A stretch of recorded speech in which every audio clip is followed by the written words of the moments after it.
तबे सैया घूंघटा उठैया खोलिहा तू चलिया के बाटाम ए राजा हो खोलिहा तू चलिया के बाटाम करे जा हो खोलिहा तू चलिया के बाटाम।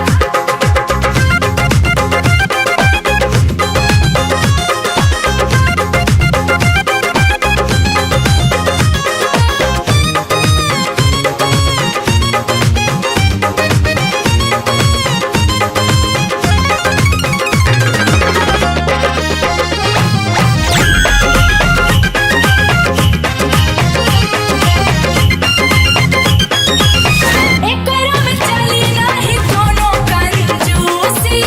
देख के मुंह दिखाई रस होटावा के जूसी ए जी एकरा में चली नाही कोनो कंजूसी देख के मुंह दिखाई रस होटावा के जूसी पाकिट करी पहले ढिला करे पहले ढीला तबे करे धबरस लीला चीला हिली तबे जागे जब करे बसोता अरे देके सगुन सैया घूंघटा उठैहा आई पर्स तो छूट गई बा। देके सगुन सैया घूंघटा उठैहा खोलिहा तू चलिया के बाटाम ए राजा हो खोलिहा तू चलिया के बाटाम करे जा हो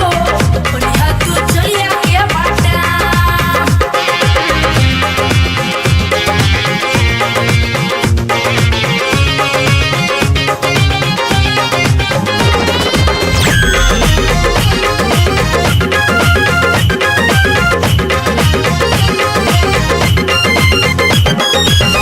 पहले पहिल होता रोए हाथ पुनिया देखी कुछ चिन्हा सैया चिखा रस पुनिया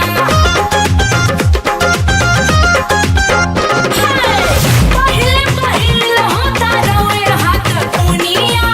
देखी कुछ चिन्हा सैया चिखा रस पुनिया राजा मानिल हमरो बतिया